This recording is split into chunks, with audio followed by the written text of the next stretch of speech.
But here's a question that the Oli government cannot run away from. Can Nepal burn bridges with India? The country is surrounded by India on three sides.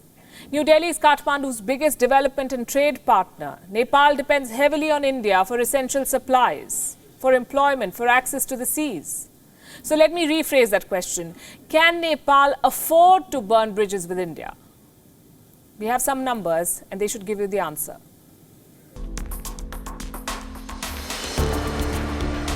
Nepal shares a 1850-kilometer long border with India. There are nearly 20 trade points along this line, from Mechi in the east to Makali in the west. They stand as a testimony to Nepal's reliance on India. With 64% of Kathmandu's total trade, India is Nepal's biggest trading partner. What does Nepal import from India? Petrol, oil, lubricants, iron, steel, cement, machinery, pharmaceuticals, to name just the essentials. India also allows informal or non-tariff trade in the Terai region, especially for goods produced in the border states of UP, Bihar and West Bengal. 60% of Nepal's exports and imports are handled by Indian ports, namely Haldia and Visakhapatnam. India has also agreed to give Nepal access to its Dhamra and Mundra ports. In other words, Nepal relies on India for access to sea. It also depends on India for employment. Nearly 8 million Nepalese work in India. They are employed in various sectors, both formal and informal, and do not require work permits. 15% of Nepal's total remittances come from India. It accounts for 4 to 5% of Kathmandu's GDP.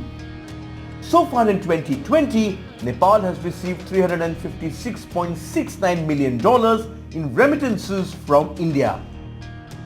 India also helps in grooming Nepal students.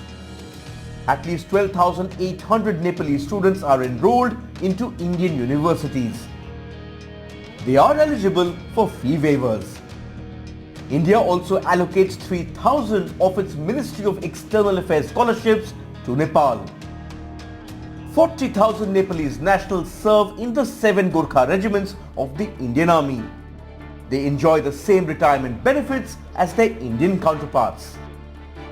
At least 80,000 Nepalese are currently on India's pension books.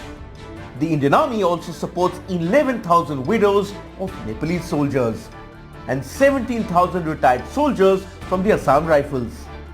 India spends $12 billion in pension to Nepalese nationals every year. Let's say India put a full stop to all of this. Who will rescue Nepal? China? It accounts for just 14% of Nepal's trade.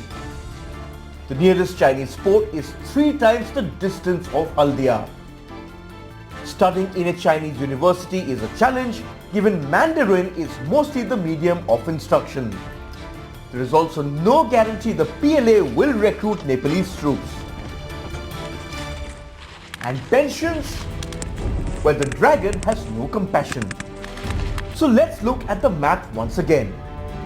This is Nepal, a landlocked country, surrounded by India from 3 sides, heavily dependent on New Delhi for trade, security and overall stability.